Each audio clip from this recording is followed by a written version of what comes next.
This weak virgin boy finds himself transported to a completely different world where he is forced to battle monsters and goblins just to survive each day. Haruka is always alone, just as he was back in his real world, where he was a total lonely loser and virgin with no riz and a future as dark as my black hole. Nobody ever noticed him because he never fit in with any of the school cliques, which were divided into groups like Andrew Tate followers, the school hoes, disgusting delinquents, smelly and sweaty nerds, the Sigmas, and the good girls with level 100 GYAT. Resting his head on the desk, Haruka knows there's no place for someone like him in this world, when suddenly his classmates start acting like fools as they watch a glowing golden circle appear in the classroom. Being a virgin weeb like many of them, Haruka instantly recognizes this as an isekai summoning, just like in the mangas he's read, but he's too lazy to deal with it. He tries to walk away, only to find the door sealed tightly with Flex Seal. Even with a lot of damage, it won't budge. The magic circle expands, engulfing the classroom as students begin getting sucked in. Having watched too many Tom Cruise movies, Haruka tries to escape through the air ducts, but his luck runs out as the circle catches him and drags him into a white, endless void. He glances around, wondering where on earth his entire class is, and waits for an ugly ass king with a level 10,000 GYAT daughter to greet him. Nothing happens. Soon he notices an old-ass man running toward him, attempting to communicate in sign language for some reason. Somehow, Haruka manages to understand that all his classmates were summoned earlier, transported to a different world after selecting a special ability. The old man informs him that he also needs to pick a skill, but out of the 50 options, 43 have already been taken, leaving no overpowered skills left. Realizing he'll have to settle for a lame-ass skill to survive in this new world, his hopes are dashed further when he sees that even your mom has better abilities than the remaining ones. Frustrated, he shakes the old man like a maraca, demanding he get better skills or learn to count properly, and to stop summoning people if he doesn't have enough abilities. The old man finally snaps, shoving him aside and saying that someone as unlucky as him wouldn't survive even with the best skills. In frustration, he gives Haruka all the leftover abilities and pushes him into the new world. When Haruka turns around, he's stunned to find himself in the middle of a vast forest.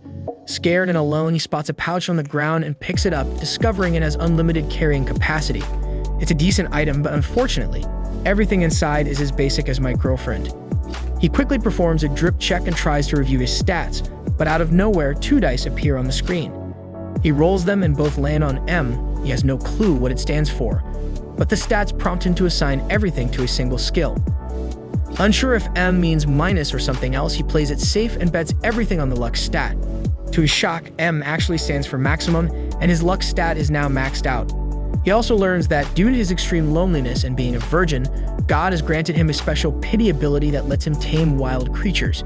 He looks around to see if any of his classmates are nearby, but no one's around, so he decides to move forward and build his own house inspired by the dudes on YouTube who build homes out of dirt. As he walks through the forest, he begins to feel uneasy, worried that a giant monster might jump out at him, or maybe it's your mom. To ease his fears, he pulls out another skill item called contact lenses. To his amazement, as soon as he puts them on, he gains the power to see the stats of different things, an incredibly useful and powerful ability. He realizes that these skills are far more valuable than their names suggest and continues on, happily scanning his surroundings for herbs that boost health, anivena mushrooms, and more. With his bottomless bag, he's able to gather as much as he wants to sell as medicine for a big profit. After rehydrating like a true Sigma, he presses on through the forest, eventually coming across the entrance to a cave. He prays to God, hoping there are no creatures inside, and then enters to search for anything useful. The cave quickly becomes pitch black, so he pulls out his lantern and magic tent, which he can easily set up to live peacefully. By the time night falls, Haruka feels more comfortable than Bear Grylls as he gathers sticks and, using his temperature magic, ignites a fire that will also keep the beasts away. He checks his stats again, noticing that several of his skills have leveled up, but he's too exhausted to review them, so he drifts off to sleep. The next morning, he wakes with a start and scans the area to ensure he's still safe, realizing his monster-repelling methods work flawlessly. Feeling hungry, he lights another fire, pulls out a pan, and sautés some mushrooms and beef jerky. The meal turns out surprisingly tasty, and he wonders if he could settle here as a buff farmer, but he remembers he has no protein powder. So he heads out of the cave again, discovering a patch of herbs that could help him build muscle.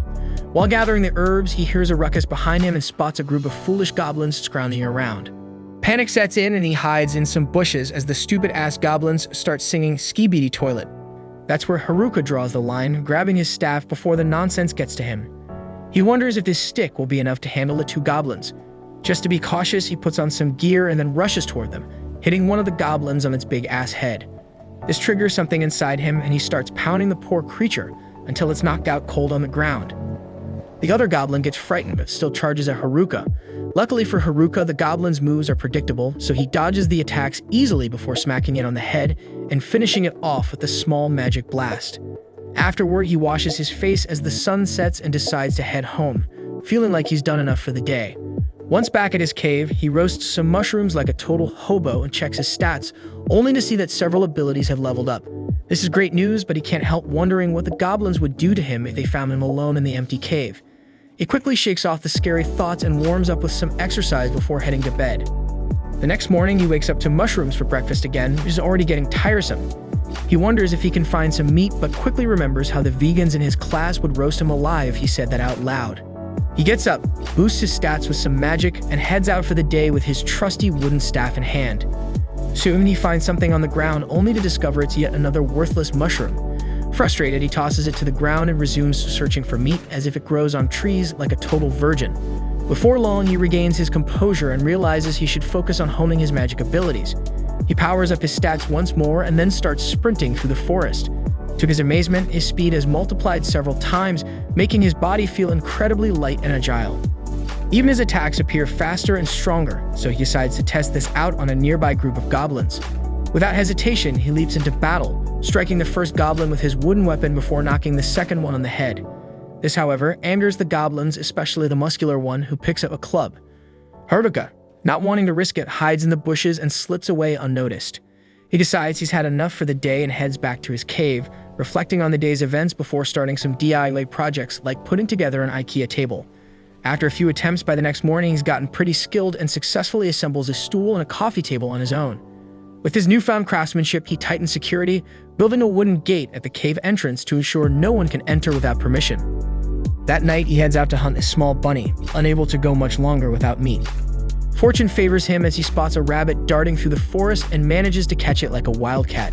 Grinning like a predator at the thought of the meal, he suddenly senses the presence of others nearby and shifts into alert mode. He looks around and to his surprise and disappointment, sees the group of delinquents walking toward him. This really frightens him because he doesn't want to get mixed up with them, so he hides behind some bushes and quietly walks away. But then his instincts kick in again. He quickly uses his special vision, which allows him to see everything around him, and to his surprise, he notices the thoughts heading his way from one side, while the typical Andrew Tate fans and the smelly nerds approach from the other. He decides he wants nothing to do with any of them, when he suddenly spots the vegan girls led by the class president. He lets the bunny go and considers whether he should meet the class president since she's always been kind to him, and he's known her since first grade. But he stops himself with pure determination, thinking about how great it feels to be in control of his own life, and decides that he will conquer the world on his own terms. Before that, he needs to hide from the bullies, so he dives into the bushes. One of them hears a noise and heads toward it, leaving Haruka hoping the guy won't come any closer. Fortunately, a rabbit suddenly darts out of the underbrush, startling the bully, and they all convince themselves it was just the animal. Although Haruka doesn't want to confront them, he stays nearby to eavesdrop. They aren't saying anything important, just the leader talking about the vice class rep's melons, while the others start naming their own favorites. This reminds Haruka how those girls always handle bullies like these. The leader then annoys Tanaka, an outsider, asking if the girls' skills will help with their plans, making Haruka think they're using him like a Google search. The leader jokes that the vice rep is waiting for him, and soon after, they leave for good. Haruka assumes the whole class is upstream, but he knows solitude is best. His main problem is that he's only gathered mushrooms so far, though his loner skill has leveled up from avoiding interactions. Still, he's only at level 3, probably because he hasn't advanced his Master of None and Ventriloquist skills, which he doesn't even fully understand. Without delay, he tries to figure out these abilities. Master of None likely means he can't focus enough to master any one thing, but he can do a bit of everything at a mediocre level. As for ventriloquism, it seems like a useless talent, as if it means he's just a puppet for others. Regardless, he drops it for now and eats to clear his mind, even if it's just more mushrooms. On the 7th morning, Haruka is jolted awake by the sound of metal clashing and male shouts. He assumes it's the delinquents again, but discovers the nerds battling goblins. Amused, he wonders if he should help, though they don't seem to be winning. Using his evaluation skill, Haruka checks their status and sees they're all level 16. A sorcerer of Sync, Guardian, and Shinobi, far from useless like him. This reminds him of his class, full of talented students, and he still doesn't understand why he was grouped with the otaku nerds. Just as he's about to leave, his perception skill detects 2 goblins sneaking up on the nerds. Remembering their kindness, Haruka takes out the enemies. He greets them afterward, and soon they're walking together, thanking him for his help. But Haruka, having been isolated for so long, is unsure how to respond to their gratitude. He leads them to his cave, where they're impressed by the structure he built alone. Haruka strikes up a conversation, asking what happened to the rest of the class and why they were in the forest at that hour. The nerds struggle to respond, so the sorcerer explains that it all started when they were teleported into the forest. Some scratched their heads, others pinched themselves thinking it was a dream, while a few cried. The nerds, however, were the most at ease in this new world. The bullies, sensing this, demanded answers about such worlds, threatening violence. Amid the chaos, the class rep tried to calm everyone down. But when a goblin horde appeared, even the toughest delinquents couldn't hold their ground.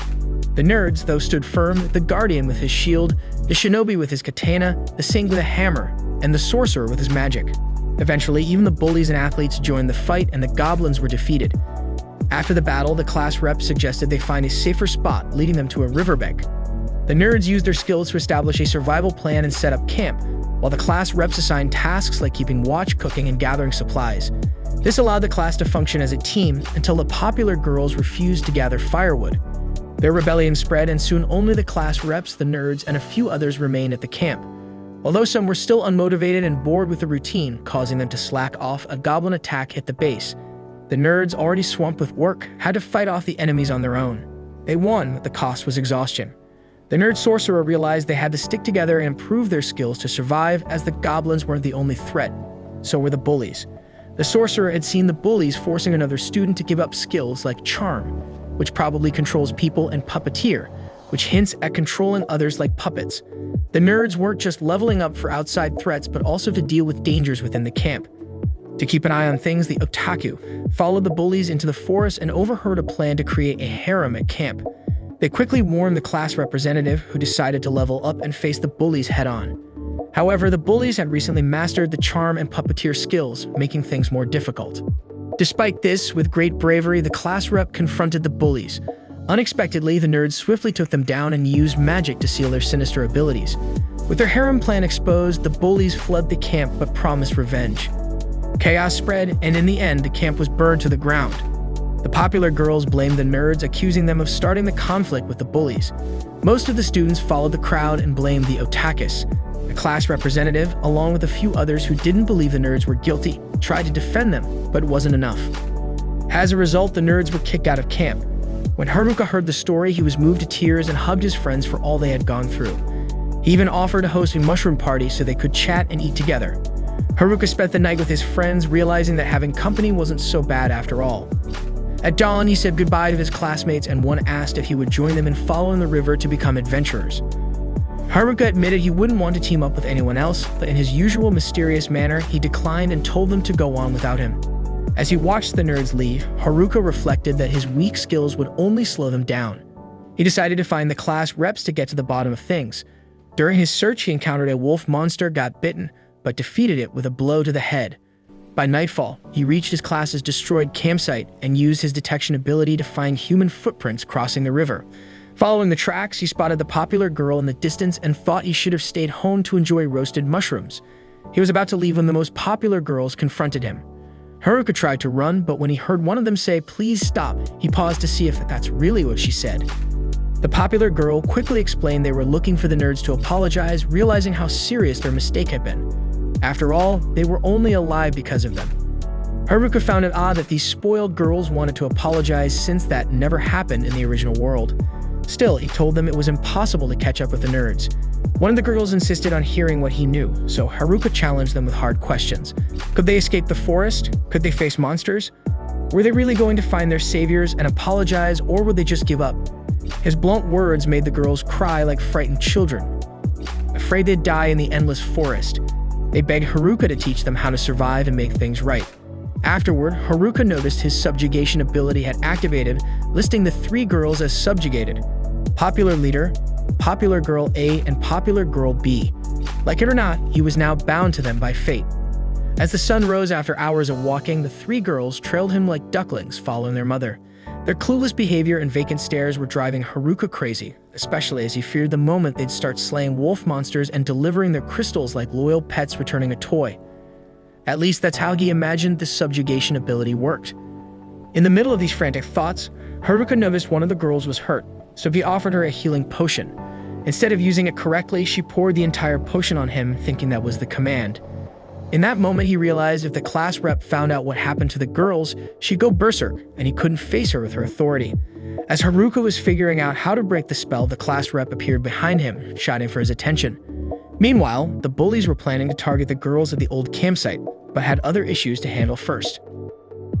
Haruka tries to call the class representative by her name but can't remember it, which really annoys her. She loudly expresses her frustration. Soon, the other class reps catch up, out of breath, and their leader asks what happened to the preppy girls since they don't look well. Even Haruka is unsure, though it seems his subjugation skill left them looking like zombies.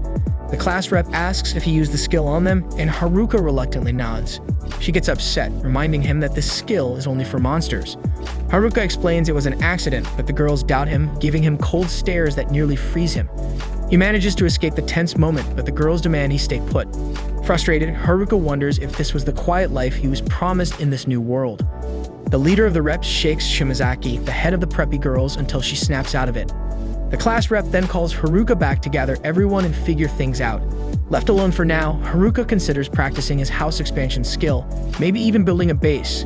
But when he activates the skill, he ends up tragically buried in the ground, with only his neck above the surface. The class rep has to pull Haruka aside so he can explain everything Shimazaki told her. According to Shimazaki, Haruka came to help everyone, prompting the girls to bow in gratitude. Despite this, Haruka says he wants to go home, but the girls scold him, reminding him of his promised help. Confused, the class rep asks what he means by going home. Haruka explains that he built his own house after being thrown into this world. The girls are excited by this revelation, and the leader immediately calls for a new strategy meeting, leaving Haruka out once again. The class rep asks how many people can stay in his house, and Haruka says that by squeezing about 240 could fit, especially if they don't mind using the bathroom and kitchen. The girls are fascinated that his house even has rooms like that, and the leader is shocked it's a mansion in the middle of nowhere. Encouraged by her friends, the leader politely asks if they can stay at his house for the night. Haruka, stunned at the thought of hosting so many girls, can't say no and leads them to his home, using his skills to guide them through the dark. After a long walk, the girls are exhausted, unable to keep up with his fast pace. Once they catch their breath, they realize they've arrived at a mansion in the middle of nowhere. The discovery excites the group of girls more than anything they've experienced in this harsh new world. Haruka finds it odd that the girls seem to like his house even more than the nerds did.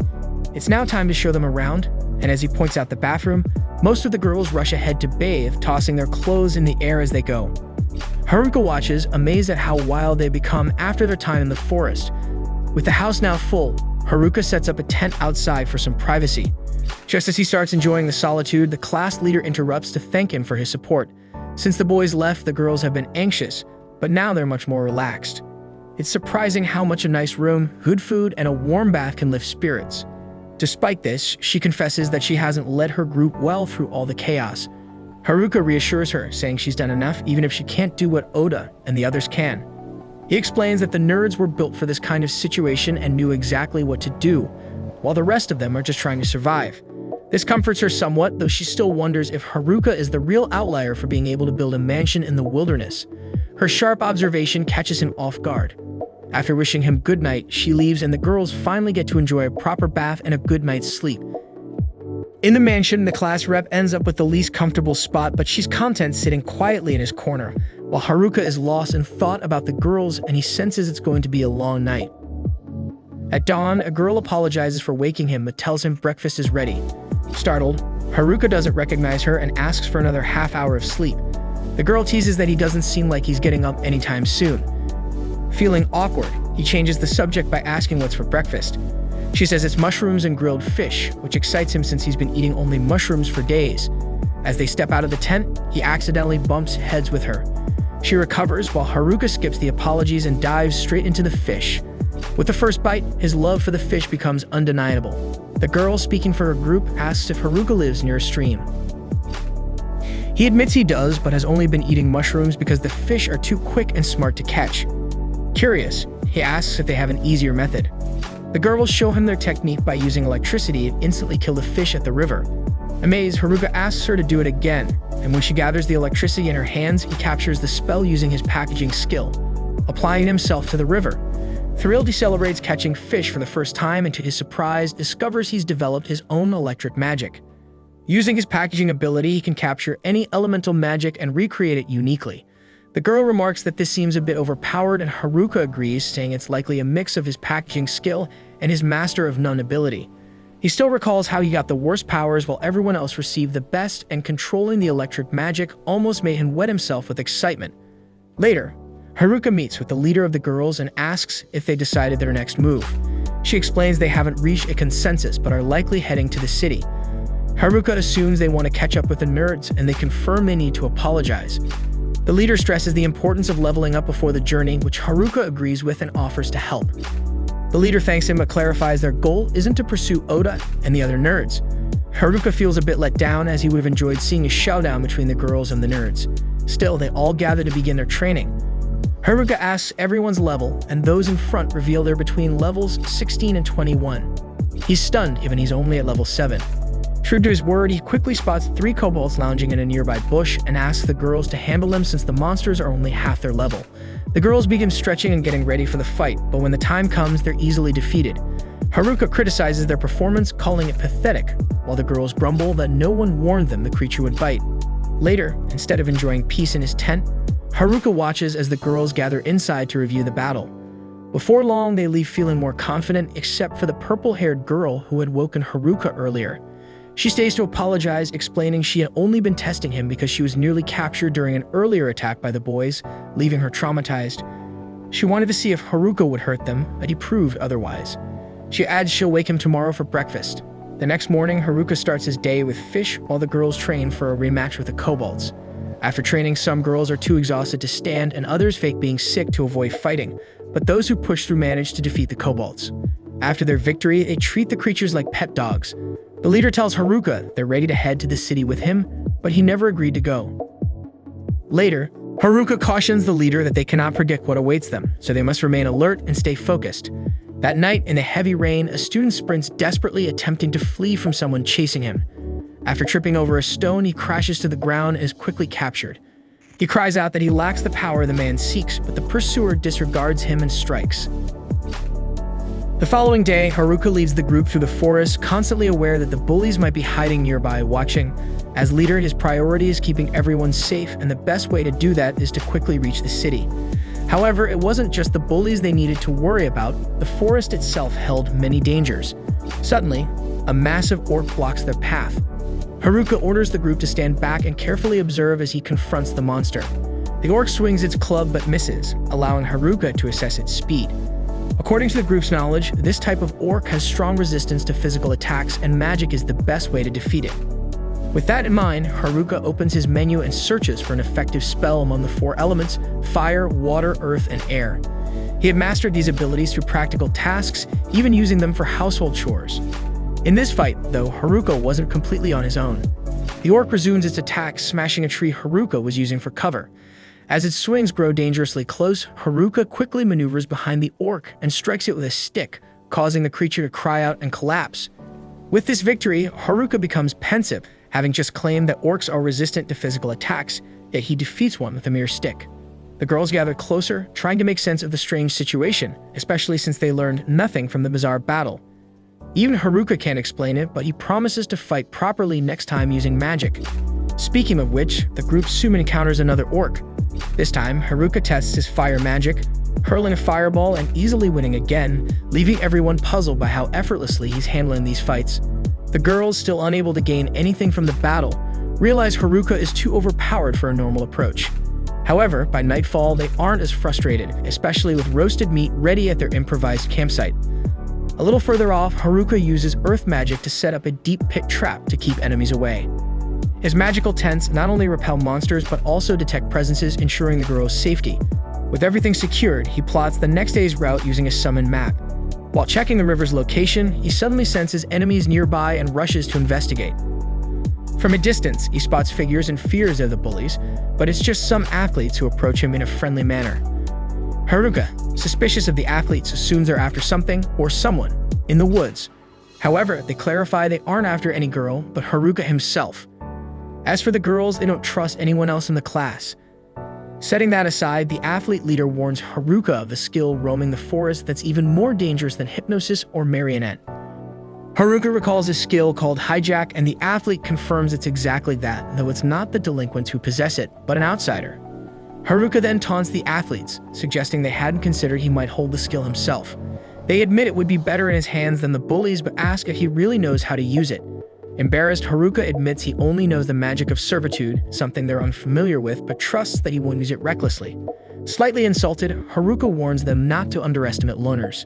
The athletes insist they mean no harm and just wanted to caution them about the hijack skill, while keeping an eye on the bullies in the forest.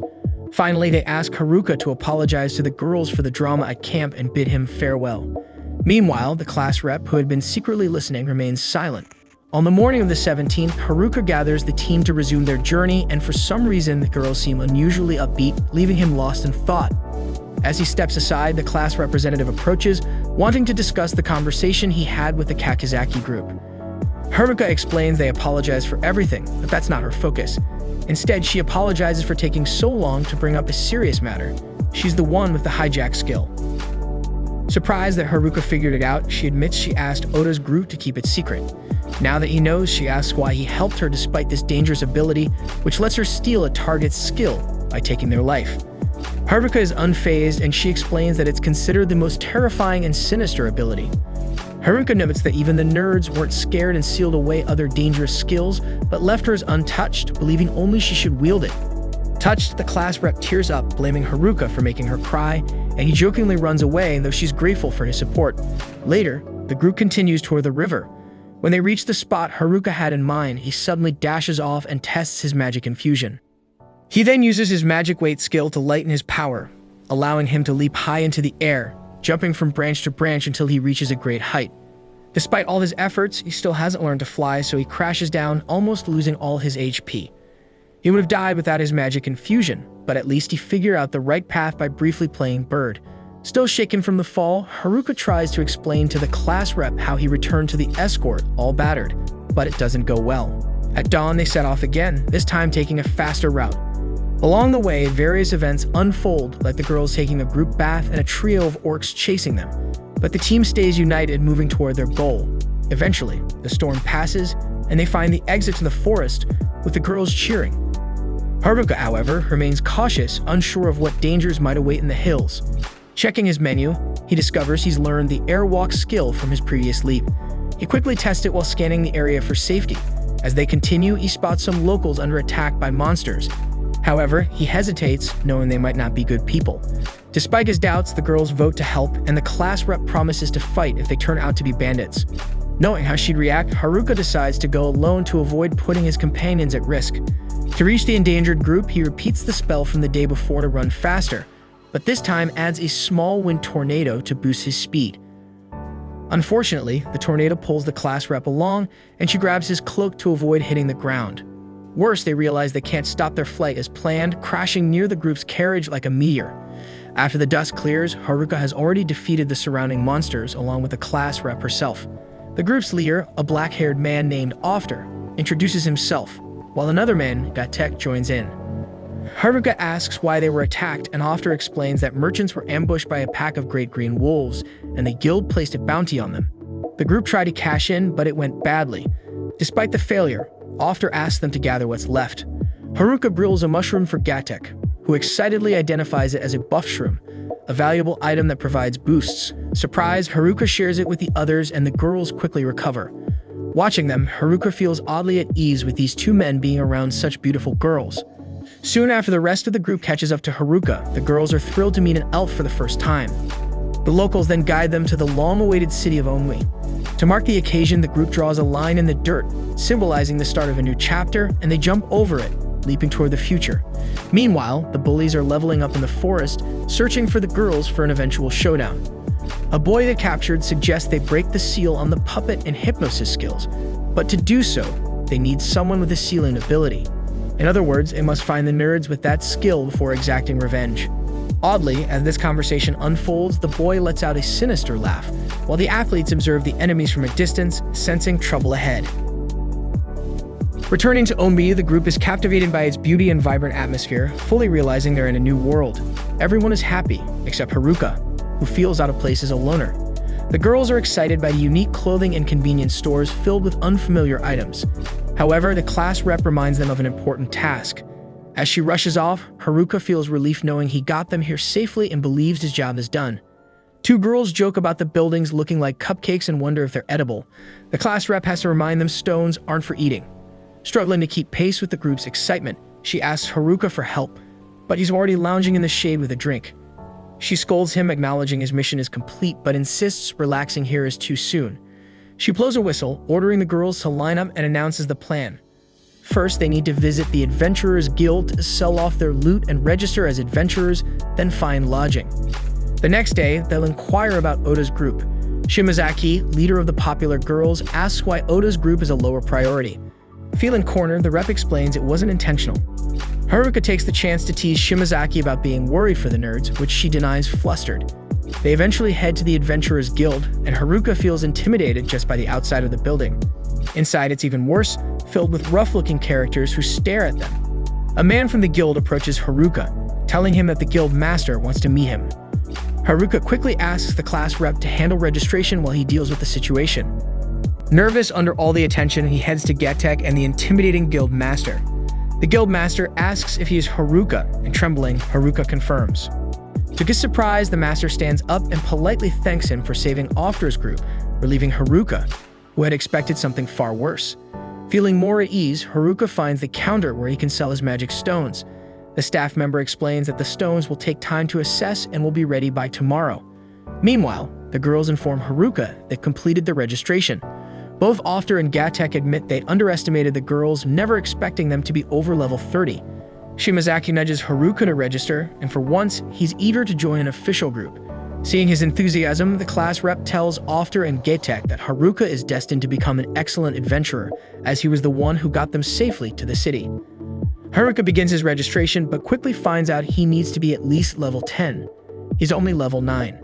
He falls to his knees in desperation, pleading for an exception, but the staff member remains firm, explaining he must also be part of a group. He can only progress solo as an apprentice at level 20 and won't be recognized as a true adventurer until he hits level 30. Crushed, Haruka realizes level 20 is still far off, and his loner skill prevents him from officially joining any group. Seeing his distress, the class rep takes charge of finding lodging, leading the team to a hotel recommended by the guild. Haruka is uneasy about the place, and as they enter, a young receptionist warmly greets them, mentioning the guild had notified her of their arrival. Spotting hearts on the doors, Haruka suspects it might be a love hotel, but the class rep tells him to quiet down. Later, he finds the rooms normal and feels comfortable in bed, though he admits to missing the forest. Shimazaki, meanwhile, wonders where Oda and the other boys are. By day 19 of their stay in this world, everyone enjoys breakfast as the class rep announces the city is relatively safe and has plenty of shops. Seeing the girls' excitement, Haruka feels they'll thrive here, though he plans to return to the forest once he sells his magic stones. At the guild, a staff member tosses a bag of money on the counter, apologizing that it's all they can offer for now. Haruka tries to calm her down while the guild master steps in, reminding them they haven't even finished counting all the stones. Haruka notices they don't have enough money to pay everything up front, so they suggest installments. The master agrees and sets aside 8 million heals as the first payment. Haruka realizes this sum is roughly equal to 52,000 yen in Japanese currency. The guild worker then explains the market value of items in this world, noting that Haruka's F-rank magic stones totaled 8 million heals, plus a bonus from the Green Wolf mission.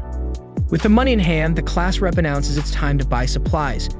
Getek suggests a shop he knows in Haruka, imagining it might be a place filled with women, foolishly follows. However, they soon arrive at a store selling dungeon items. Although the shopkeeper seems strange, he's friendly. Haruka eagerly tries out an invisibility cloak, power gloves, a fire staff, and a mana-cutting sword. He becomes obsessed with a necklace called 7 Shops, which can combine the effects of 7 items. His excitement is cut short when the class rep orders him back to the hotel, as it's time for bed. Frustrated, the loner asks to test one more item, the mistletoe twig that boosts magical staffs and rods. However, as he grabs it, he accidentally activates it, fusing all the equipment before even paying for a necklace. The furious shopkeeper informs him the necklace is worth over 10 million heals. Getek and the class rep try to negotiate a discount, and by the 20th, Haruka is completely broke, though he still has things he wants to buy. Fortunately, The price is reduced to 8 million, but he's left penniless. He can't gather more magic stones to sell since outsiders need a permit to leave the city, and sneaking out with the girls is out of the question. The class rep would never allow it. Realizing city life isn't for him, Haruka decides to return to the forest. Armed with an invisibility cloak fused with his peasant set, he sneaks past his classmates, heading for the city wall. But just as he prepares to leap over and escape, a few girls call out, causing him to crash into the wall. Meanwhile, he and the girls witness one classmate almost stripping in public to try out a new outfit. Haruka rushes to stop her, and his first escape plan fails. On the 21st, the girls prepare for their first mission. Haruka asks to join the group, but the class rep quickly rejects him after his escape attempt the day before. Still, the loner slips past the gate guard with his invisibility cloak and heads outside. Thrilled, he dashes into the forest, ignoring obstacles, including bandits attacking a carriage with a defenseless girl. The bandits, not wanting any witnesses, attack Haruka, forcing him to fight. He summons his fire bullet and defeats them, realizing afterward that his wooden staff has evolved into a stronger cane, possibly due to the mistletoe twig or the fire staff he fused earlier. However, the bandits rise again, noticing their foe is just a level 9 boy. They unleash advanced weapon skills, slash, double, and dash. But Haruka sees they lack mastery and tire themselves out. With ease, he defeats them, understanding that while weapon skills are powerful, these thugs were weak and unskilled. The girl from the carriage, Marielle, a noble with a quirky personality, thanks Haruka and introduces herself. She explains she's the daughter of a local lord and asks him to accompany her, feeling unsafe after the attack. Naturally, she is more than happy to express her appreciation for his assistance, although Haruka was anxious to return to the woods. That last detail persuaded him to remain and lend a hand. Inside the carriage, Mariel inquires about the city Haruka hails from, and he explains that it was a dreadful place with a terrible guild that doesn't even allow visitors to leave freely. Because of this and other factors, the boy is convinced the city's lord is as awful as the place he rules. Upon hearing this, Mariel begins to cry as she is the daughter of the Lord Haruka just insulted. And surprisingly, this carriage is headed back to Omu. Realizing this, Haruka panics and tries to escape, but the noble insists she must reward him for rescuing her. Meanwhile, in the forest, the athletes and bullies clash, and the leader of the athletes is struck by an enemy's blade. After their first ally fell, the group grasped the gravity of the situation.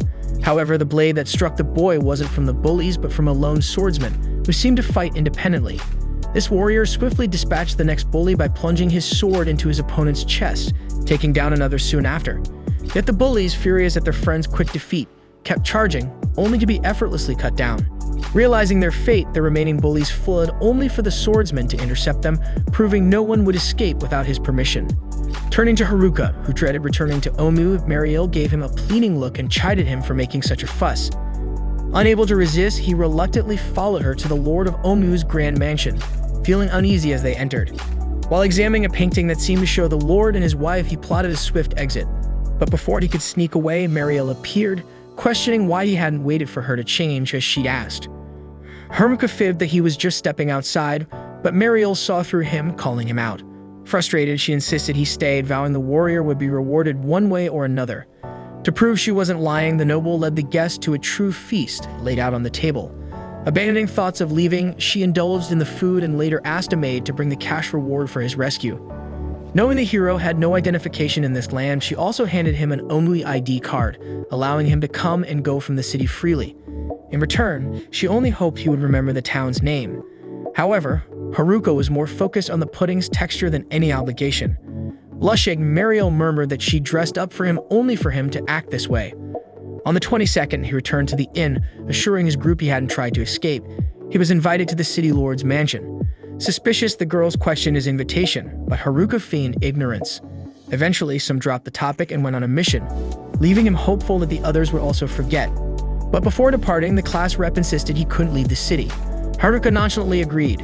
Alone once more, he flashed a sly grin, readying another escape with his invisibility cloak. This time, he had a trump card, the ID given by the Lord's daughter. He dashed for the gate of Omu, but first planned to buy supplies with his reward from Mariel and eat everything but mushrooms. Finally, he decided to leave a note for the class representative, hoping it wouldn't upset her. He simply mentioned he was going to check on the athletes in the forest and asked the girls to keep leveling up while he was away. With everything set, he headed to the exit where a burly soldier guarded the passage. Haruka showed his new ID and quickly secured his release from Omu. This time, if a carriage was attacked along the way, he'd ignore it and keep going. Eventually, he reached beloved forest, where mushrooms grew in the underbrush, fish swam in the river, and familiar monsters lingered. Haruka felt at home but couldn't wait to reach his cave. He resumed his run, easily defeating a large orc that appeared, unusual, since such creatures typically stay deeper in the forest. He was glad he'd stocked up on supplies in Onmui, which made the encounter effortless. As the sun began to set, he sensed something was amiss, especially when he found a bloodstain on a rock. He doubted it was from the nerds who were seasoned isekai pros, so he assumed it belonged to the athletes. Soon he noticed footprints and a large trail of blood on the path ahead. Without delay, he ran in that direction and found the athletes badly wounded on a rock. Seeing they were alive, he threw healing potions made from mushrooms to save them. The leader revived enough to see Haruka and asked if the girls were safe. Haruka assured him they were secure in the city, thanks to the athletes. Kazazaki was relieved, feeling he had helped the class. Haruka called them the best athletes they could ask for. Later that night, the protagonist learned all the delinquents were dead and the nerds had vanished. As for the bully's killer, it was an unknown force, unstoppable, and who also stole all their weapons. Kazazaki believed this swordsman had planned it all, likely aiming for the class representative, who possessed the powerful abduction skill, enabling her to steal abilities from those she killed. Haruka worried since he thought only he and the nerds knew about her power, but the athletes assumed it since the swordsman had asked about her. Ultimately, the swordsman spared them, hoping they'd eventually go after the representative, which he could exploit. However, the athletes instead wandered the forest, only to end up near death. The mysterious enemy is sure to follow the blood trail here, but with Haruka's help, the team leader believes they can win by combining forces. Hearing this, Haruka reflects on how he hates getting entangled in conflicts. He only wants a peaceful, solitary life in the forest. However, duty calls and he can't ignore the situation. He agrees to help but insists on going alone, sending the others to the city to join the women. After they leave, Haruka knows it might be safer with backup, but if the swordsman kills everyone, there will be no one left to protect the women. Meanwhile, the girls search Omu for the lone wanderer, though the class representative remains anxious despite Haruka's letter. The protagonist learns from the athletes that the swordsman's powerful weapon skill leaves him vulnerable once activated. Haruka decides he must train to exploit this flaw, but after defeating a few goblins, he realizes he needs stronger foes. Fortune leads him to the Goblin King, a chance to level up. Carefully dodging its massive club, Haruka strikes with a potent spell, ending the battle. Yet he's startled when the Goblin Emperor, level 50, far above Haruka's level 9, appears. Haruka realizes he can't confront the monster directly, but knowing escape is unlikely, he decides to use his previous tactic, combining all his dreadful skills into one spell. With this, he charges at the goblin and strikes, causing some damage, though the monster quickly recovers and retaliates. The goblin slashes at Haruka, who narrowly dodges, spotting a small opening to counterattack with his staff. His strike nearly halves the Goblin Emperor's HP, but the creature begins to heal, launching a forceful skill that throws Haruka against a tree. Barely clinging to consciousness, Haruka recalls his mission and pushes forward, knowing his friends depend on him. Hours later, as dawn breaks over the forest, Haruka, exhausted but victorious, shouts in relief, celebrating his level 11 upgrade. Returning to his cave, he discovers new skills, including his invented spell that now seamlessly combines different magics, allowing instant attacks. Soon after, a man approaches his dwelling, lowering his hood to reveal Tanaka, the boy who once seemed a victim but had much more cunning plans. Meanwhile, the girls return to Omu after another day of hunting, only to find the athletes by the city wall. In the meantime, Kakikaze explains that Haruka stayed behind to confront an enemy alone in the forest. The solitary wanderer greets Tanaka with sarcasm upon his arrival, while the enemy bitterly regrets not yet reaching the class representative through those nearly exhausted athletes, especially after all his effort to infiltrate the bullies and control them. At that, Haruka realizes that Tanaka has been behind everything all along. He admits to using the delinquents to divide the class entirely. Enraged, Haruka demands information about the rest of the group members aside from the athletes and bullies. Tanaka responds coldly that they are all dead, but then decides to end the small talk as his main goal is to unlock the abduction skill as soon as possible and not waste time on a loser like Haruka, whom he considers to have the weakest skills. Upon hearing this, Haruka raises his weapon, blocking Tanaka's exit. Tanaka then decides to kill the solitary wanderer on the spot. Tanaka unleashes his full strength, sending rocks hurtling toward Haruka as a warning. He remarks that back in the White Room, when everyone was selecting skills, he purposely went last to ensure that all the remaining skills were the worst ones. Smirking, he taunts Haruka, asking if he thinks he can defeat him with those useless abilities. Then Tanaka hurls even larger rocks at him. Haruka prepares to defend, but Tanaka activates his unique ability, Tweak. Instantly, Haruka's body begins to twitch uncontrollably, making it hard for him to move. Despite the struggle, he narrowly dodges the rocks, only for Tanaka to summon crystal spikes directly beneath his feet. Haruka dodges those as well, but the effort leaves him drained, his body feeling unnaturally heavy. Tanaka acknowledges Haruka's skill, impressed, and asks how long Haruka has suspected him. Haruka replies that he had doubts from the start. He expected Tanaka to either join the studious types or stay alone, so seeing him with the delinquents seems suspicious. Haruka then asks when Tanaka began acting on this scheme. Tanaka reveals that he started as soon as they were teleported from the classroom. Though he missed out on the hijack skill, he noticed the tweak skill, which allows minor control over others, and chose it. Using this, he manipulated the foolish delinquents, and the rest followed. Tanaka concludes, saying they talked enough, binding Haruka's foot with a vine before launching a powerful fire spell at him, confident it will be the final blow. To Tanaka's astonishment, he absorbs the flames into his staff due to the power of the herb fused with it. Wasting no time, he counters, aiming to strike Tanaka while he's still stunned. However, it turns out Tanaka was merely pretending. He draws a hidden sword to block Haruka's assault and then forces him back. Tanaka then summons all of his weapons, declaring that he finally has the chance to try each of them. Rushing at Haruka with the sword, he rapidly switches weapons with every swing, leaving Haruka struggling to keep up. Haruka is forced onto the defensive, barely managing to fend off Tanaka's swift and unpredictable attacks. In an attempt to escape, Haruka dives into the bushes, but a powerful strike sends him flying across the river. Realizing he's outmatched, Haruka wonders how Tanaka is wielding so many weapons and abilities at once. Tanaka approaches, demanding his surrender, but Haruka rises and asks if he's using a copycat skill to mimic their classmates' abilities. Tanaka confirms, adding that his plan was to copy the class rep's hijack ability, then eliminate her to possess the real thing. Afterward, he intends to kill everyone else to steal their abilities too. Haruka realizes he's facing his most formidable foe yet. Tanaka launches a series of attacks with different weapons, but Haruka only strikes an illusion. Tanaka is actually behind him. Haruka realizes this tactic isn't working, so he lowers his staff to the ground, making Tanaka think he's surrendered. He rushes toward Haruka, but Haruka sidesteps, mimicking Goku's Ultra Instinct. He then taunts Tanaka, asking if he can only use each copied skill 3 times. This strikes a nerve and Tanaka begins to panic, realizing he's lost control of the situation. Haruka reveals that he figured out the flaw in Tanaka's copycat ability long ago and purposefully baited him into wasting his copy moves. Furious at being outmaneuvered, Tanaka still has 1 copy left of each skill and, in a desperate attempt, attacks Haruka again. Haruka evades the assault and counters with a strong kick, knocking Tanaka back. Sensing an opening, Haruka decides to end the fight quickly, but Tanaka suddenly unleashes a powerful blast, forcing Haruka to pause. Determined not to lose, Tanaka summons a dagger, dashes forward, and delivers 2 swift strikes before vanishing, reappearing above Haruka. Haruka dodges, but as dust clouds the air, he realizes it was just a ruse. Tanaka is actually hiding behind a rock, charging his ultimate skill, Instant Death. He strikes Haruka with it, instantly ending his life as the skill's name suggests. Tanaka laughs like a villain and stomps on Haruka's head, preparing to leave. But suddenly, Haruka stands up and asks why he's leaving so quickly. Shocked, Tanaka demands to know how he survived instant death. Haruka reveals that he possesses the General Health skill, which grants him resistance to status effects, including instant death.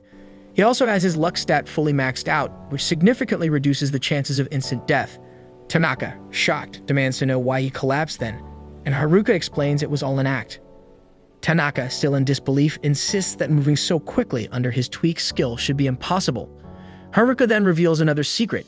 He used a skill called Blockhead, which lets him control others like puppets. By using it on himself, he could counter the tweak's effects. Tanaka can no longer contain himself, immediately unleashing a flurry of weapon skills at Haruka, who effortlessly blocks each one. Overwhelmed and defeated, the nerd collapses to his knees, unable to accept that his flawless calculations had failed. He recalls feeling constantly bored at school, being a genius far beyond his classmates and wishing for something exciting to cure his boredom. When he and his classmates were transported to this world, he recognized the skill choices needed to make his life thrilling. He was more than ready to kill his classmates to achieve his goal, convinced that with all the abilities, he'd be perfect and unbeatable. Now losing to someone with useless skills seemed unimaginable. In a frenzy, he charges recklessly at Haruka, who easily disarms him. Thinking Tanaka is out of tricks, Haruka prepares to finish him off. But suddenly, Tanaka's sword flies back and pierces Haruka. Haruka realizes Tanaka was still hiding his remote control abilities. With a triumphant grin, Tanaka declares that he has won after all and begins slashing at Haruka. Haruka strikes him hard, but he manages to reduce the impact using his packing skill. Determined to finish the fight, Haruka unleashes the Gambit skill, delivering a blow that Tanaka cannot evade.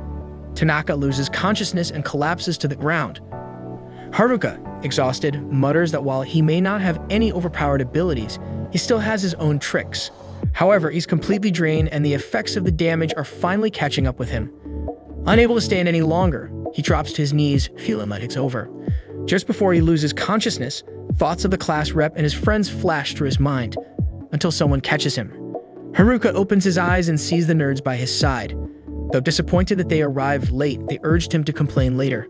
They give him healing potions and support him as they head back to town.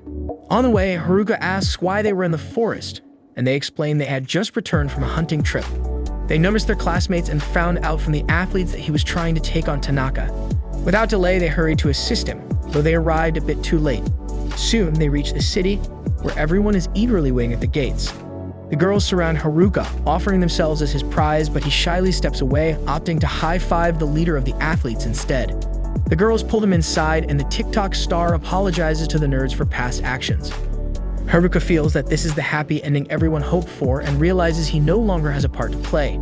Just as he's about to slip away unnoticed, the class rep catches him and demands to know where he's headed. Surprised, he freezes and she suddenly hugs him, confessing she was truly worried. Haruka apologizes, but the class rep insists that an apology isn't enough. She's gathered all the girls in the class, ready to give him a stern talking to for sneaking out of the city without a word. Haruka panics, but he has no choice as the girls pull him back into the city to scold him. In a following scene, the protagonist has an unusual dream about a mysterious girl who had long awaited her moment in the depths of darkness. Waking up in his bed at the inn, he feels worn out and sore from his fierce fight against Tanaka. Outside his room, he encounters the nerds pursuing a rare item in the dungeon that can alter others' perceptions. Haruka, annoyed, remarks that it suits someone as shady as Oda, prompting the boy to fire back that he doesn't need commentary from the loner. The nerds then head off on yet another mission, and the protagonist, reflecting on his recent encounters with them and his victory over Tanaka, thinks it's time to get back to his usual life in the cave. However, just as he's about to leave, Haruka senses the presence of the class representative, whose eyes flash with anger, ready to reprimand him for his reckless choice. With a stern look, she calls him aside, and rather than giving another scolding like yesterday's, pointedly reminds him he hasn't yet explained his actions. Taking her chance, she asks why he took such a dangerous risk alone, and before he can respond, she implores him not to repeat it. Humbled, Haruka kneels and apologizes, and the girl accepts with grace. Relieved, Haruka realizes this is far more daunting than facing Tanaka, but he'd rather handle this than risk the representative's wrath. To avoid unjust criticism, he decides to pursue the item the nerds mentioned, a relic that can change how people view him. With this, Haruka believes he'll never be unfairly scolded again, so he sets off for the dungeon. Meanwhile, in Lord Omui's mansion, Muriel's father works tirelessly until she insists he take a break. He reluctantly agrees but worries about the sea on the frontier as rising monster activity threatens trade and the economy. Just then, a soldier rushes in from an expedition, warning that a monstrous horde is advancing. Unlike the soldier, Haruka strolls toward the dungeon until he senses nearby monsters. Soon, a horde appears, which he treats as merely a warm-up. At Omui's Adventurers Guild, the guild master asks the class representative to handle the threat on the road. Muriel bursts in, warning of an approaching orc horde and destroyed villages. Adventurers rally to defend the city, and she rushes off to alert her friends, wondering where Haruka is. Meanwhile, he charges at the orc horde, surprised to see so many orcs gathered, including an orc king. Despite only one strike, the loner quickly takes down most foes, while Omui's defense forces prepare to face an orc invasion. Haruka fights the level 37 Orc King, unable to defeat him in a single blow, but a flurry of attacks brings the monster down. Seeing orcs scattered on the ground, Haruka briefly wonders what drew so many monsters here, though he's more focused on reaching the dungeon to find his rare item. He uses stealth to slip past the guards unnoticed. Inside, he imagines the cracked floor and long corridors have seen countless adventurers, yet his priority is locating his item. After opening several treasure chests with only worthless equipment, he regrets not asking about the item's location. Finally, he decides to visit the magic item shop's merchant in the city for guidance. As night falls, Onwee's defenses brace for the orcs' arrival. The guildmaster worries they're delayed, and Mariel hesitantly confirms, sparking concerns that this could be false information. As the smoke clears, a shadowy figure appears, putting the soldiers on high alert. But it's only young Haruka, yawning as he strolls down the road. A representative rushes over, warning that the neighboring village was attacked by monsters, putting Onwee in danger. Along with some classmates, the girls scold Haruka for disappearing and causing worry. He casually suggests he might have already defeated the monsters, though this doesn't stop their complaints. Later in the tavern, the lord's daughter and the guild master thank Haruka for defending the town, but urge him to be more cautious. Soon after, Mariel and the representative join in, leaving Haruka feeling even more unsettled. The guild master explains that the monsters have been increasingly active, hinting at an imminent invasion. Later, as Haruka lies in bed, he grumbles about the growing number of people nagging him, wishing he could return to his quiet life.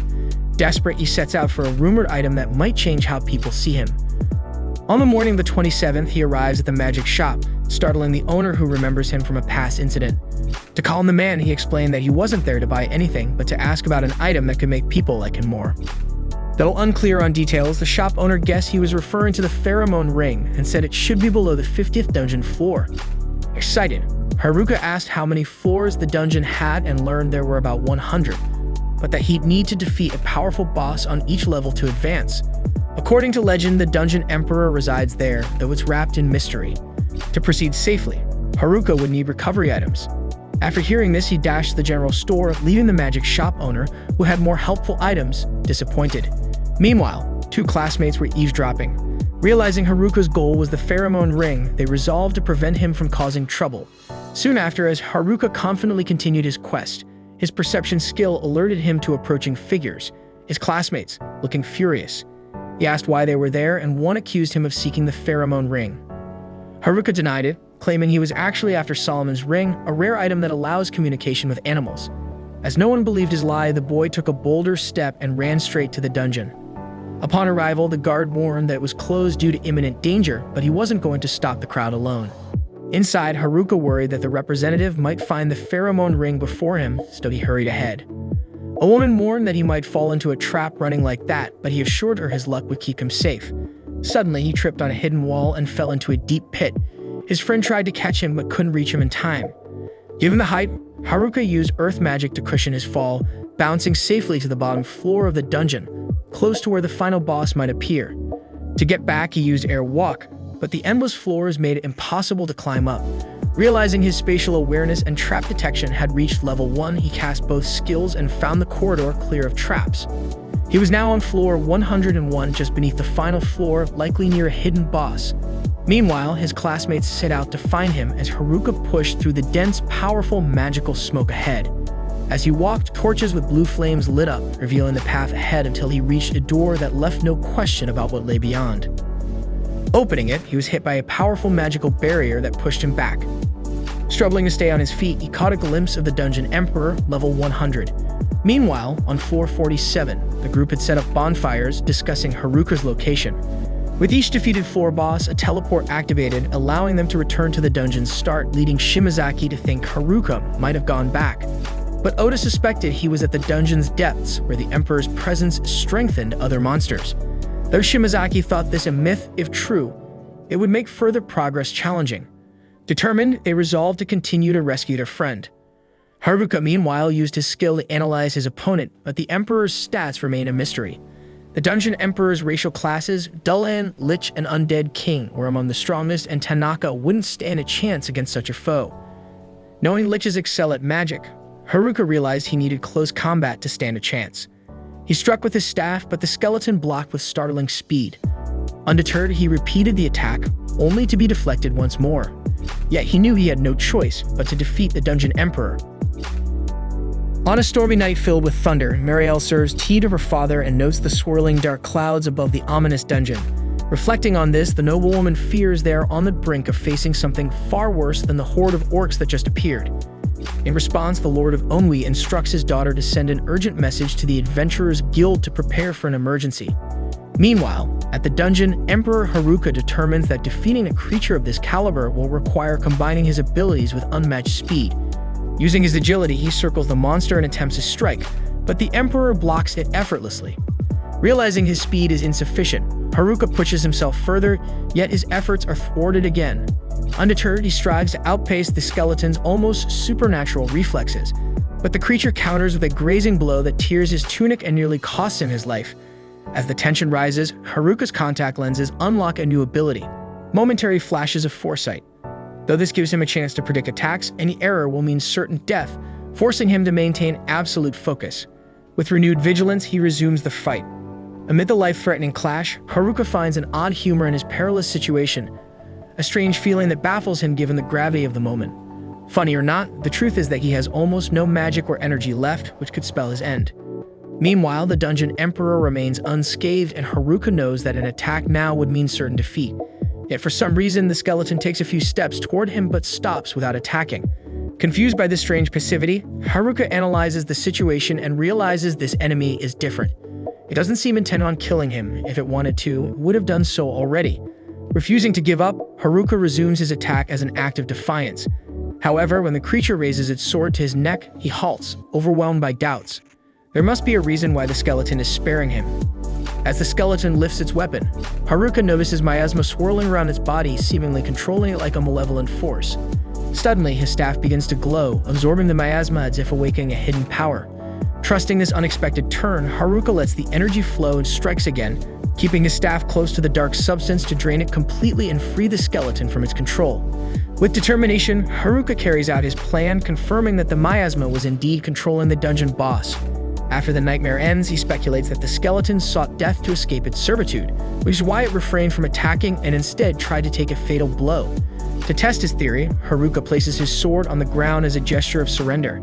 However, the black miasma he absorbed begins to reappear around the monster, convincing him that only death can free it from suffering. He prepares to deliver the final strike with his staff, but a feeling stops him. Choosing compassion over violence, he drops his weapon and embraces the skeleton, realizing he has been battling the miasma's control alone. Unexpectedly, his subdue ability activates on the skeleton. Haruka apologizes, unsure how to deactivate the skill, but believes it has freed the creature. Summoning his courage, he offers his hand in friendship. At first, the skeleton doesn't respond, leaving Haruka panicked, thinking it's angry. But the skeleton shakes its head, assuring him it's not an issue. Finally, it accepts the handshake, and Haruka uses his evaluation skill for reassurance, noticing the skeleton's level has reset, perhaps due to the subdue ability. Furthermore, the name changes to Angelica, and discovering it's been a girl all along drives the protagonist mad, as it's yet another instance of him subduing a girl in this absurd isekai. Setting that aside, a citizen advises them to leave quickly. With Angelica's consent, Haruka activates his spatial awareness skill as they exit the boss room, spotting a staircase that might lead them back to the surface. But before they can proceed peacefully, unexpected occurs. A floor boss, the living armor, level 100 appears. Haruka, overwhelmed, clutches his head, knowing he's no match for such a powerful enemy. Desperate for escape, he hatches a plan. Raising his staff, he uses his earth ability to collapse part of the ceiling and prepares to ascend with airwalk. However, through the opening, two level 99 minotaurs emerge. They leap into the fray in a ridiculous fashion, landing on the living armor and crushing it to pieces. The minotaurs, in turn, die from the fall damage, turning into literal dead meat. Haruka's investment and luck proves uncanny in this bizarre isekai. The real twist? Angelica shows unexpected interest in the shattered armor lying on the ground. She hurriedly puts on the armor but struggles with its weight. Instead of removing it, she uses magic to adjust it to her true female form. Confused, Haruka examines the armor and identifies it as cursed silver that bonds with the wearer's flesh and bone. Mistaking his observation for a joke about her appearance, she gets angry, storms ahead, and pouts. Amused by her behavior, Haruka considers calling her the armor representative. Together with the group, they continue searching for the missing member, debating whether he has already ascended. Reaching the 50th floor, they encounter a massive four-armed cyclops. Meanwhile, Marielle arrives at the Omu Guild and informs the local master of her uneasy feeling. Though the guards report nothing unusual, some believe the patrols might not be trustworthy. They decide to alert everyone, and the chief wonders about the missing adventurers, but no one has seen them. Worried, Marielle hopes her intuition is wrong. Back in the dungeon, Haruka gives Angelica a storage lid to lift her spirits, but the moment is brief as he senses a level 98 lich approaching, immune to physical attacks and weak only to holy magic. Weighing his options, Haruka considers escaping through a hole above, but hesitates, fearing what might follow. The Lich wastes no time and attacks, but Haruka narrowly dodges the deadly spell, shaking his head in frustration. This action serves as a crucial reminder. Haruka wields the ultimate weapon against dark magic monsters. He raises his cane, channeling holy magic into the creature. Proud of his once dismissed staff, he realizes it has become his greatest ally. Moving on, Haruka faces level 97 giant moths, knowing their poisonous dust demands caution. Instead of attacking directly, he conjures a flame and lets it hover nearby. Drawn to the light, the moths gather, and Haruka intensifies the magic, burning them all at once. On the 96th floor, Haruka and Angelica encounter venom crawlers, giant caterpillars destined to become moths. These creatures spin a dangerous magical silk, so Haruka traps them by conjuring a thin floor beneath them and rolling it over like a steamroller. Reaching the 95th floor, Haruka senses a powerful presence through swirling purple smoke. Swords lie ominously ahead, and he and Angelica narrowly evade a surprise attack. The foe, a cunning level 100 boss known as the Living Sword, is fast and skilled, using its ability to manipulate surrounding blades to its advantage. There's no avoiding this battle, and Haruka readies himself for the challenge. Frustrated by his boss's underhanded tactics, Haruka wonders who can turn things around. Then he glances beside him and realizes the answer has been there all along, Angelica. Without delay, he asks her for help, and with a single strike, she finishes the fight, leaving Haruka astonished at his newfound ally. Meanwhile, back on the 50th floor, the class struggles against the Cyclops. Exhausted, their journey seems near its end. Nearly out of hope, Kakizaki draws on Haruka's encouragement, recalling his words about being the best athletes. Oda believes Haruka wouldn't give up, inspiring the group to try a new tactic. As the Cyclops attacks, they create an opening for Kakizaki, who uses his explosive speed to aim for the monster's head. Although struck down mid-leap, his role as a decoy sets up Oda to cast a spell that pierces the Cyclops' face, ending the battle. Meanwhile, Haruka reaches the 85th floor and senses a massive swarm of monsters. Outside the dungeon, the guard at the entrance grumbles about how the kids recklessly charge in despite clear warnings of danger. Suddenly, several rats dart past his feet. Alarmed, the guard looks toward the dungeon's depths and notices monsters approaching. Acting quickly, he informs the guild master, who declares that the long-dreaded day has arrived. From the dungeon's deepest levels, a surge of creatures is spilling into the human world. Marielle realizes her fears are coming true, while Gekek worries for the safety of those inside. Deep in thought, the master retrieves an old document explaining that dungeons grow downward floor by floor. When they reach their limit, excess monsters flood out like water from an overflowing cup. After asks how to stop it, and the master reveals that defeating the final boss at the lowest floor will destroy the dungeon and its monsters. Gekek wonders who could accomplish such a task, while Haruka briefly comes to Marielle's mind, though she quickly dismisses the thought. Suddenly, the ground shakes, threatening collapse. The guildmaster orders Ofter to lead civilians to safety and tells Gekek to gather fighters at the front gate to defend the territory at all costs. Finally, the master casts a fire spell that surrounds his body, eager to teach the invaders a lesson. Back in the dungeon, Haruka spots griffins flying overhead as he stands with Angelica. Pondering whether these creatures are birds or lions, he chooses to toss a paralyzing fish dusted with salt at them. The monsters fight over the small morsel, and once it takes effect, they collapse, clearing the way for Haruka to descend another floor. Meanwhile, on the 54th floor, the class representative urges her team to keep up despite the difficulty. Everyone remains determined to find Haruka, but ahead, they encounter dozens of werewolves. In the city of Onmi, the adventurers have just survived the first wave, but several warriors are already injured. Grief-stricken, Marielle learns the hard way what a stampede is.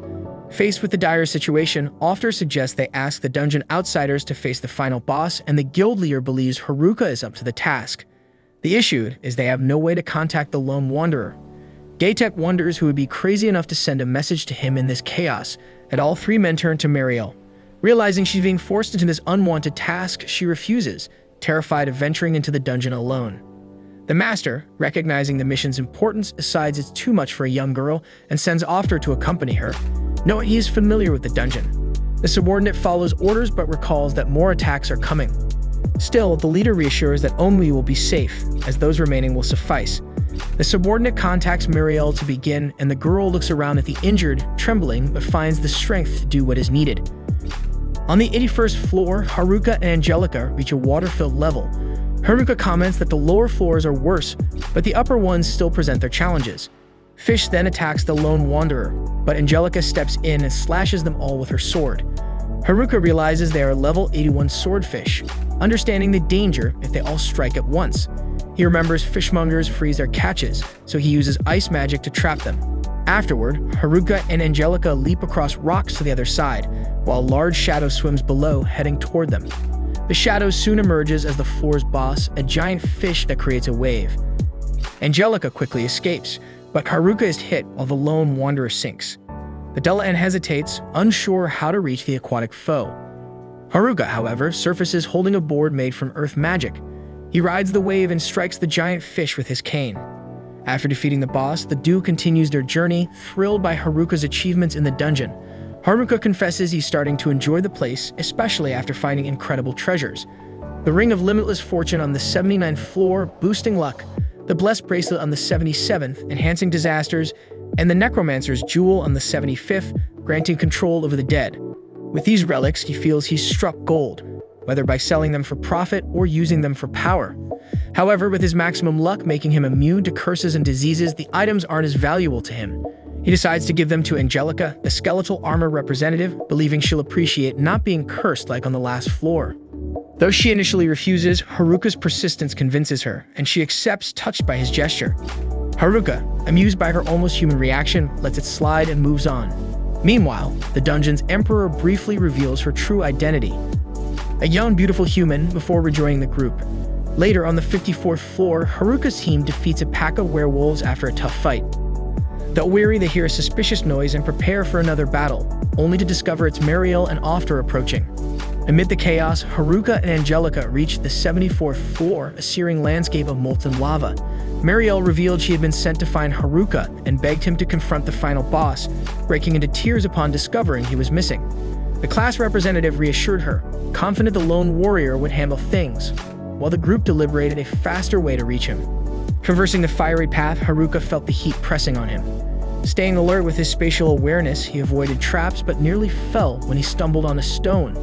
Angelica caught him just in time and suggested a short rest. Sitting down, Haruka struggled to relax, the oppressive heat draining his energy. Just as he was about to lose hope, a faint breeze brushed against him. Simultaneously, the representative sensed the same breeze and heard Haruka's voice in the distance. Joyful, he had discovered a crevice where he used wind magic to cool off. Through a small hole, they established contact. When asked if he could climb through, Haruka explained he couldn't without a rope. However, no one in the group had one, leaving them to think of another solution. He discovered that the girl was on the 54th floor and thought it best to continue running there, as he had been doing.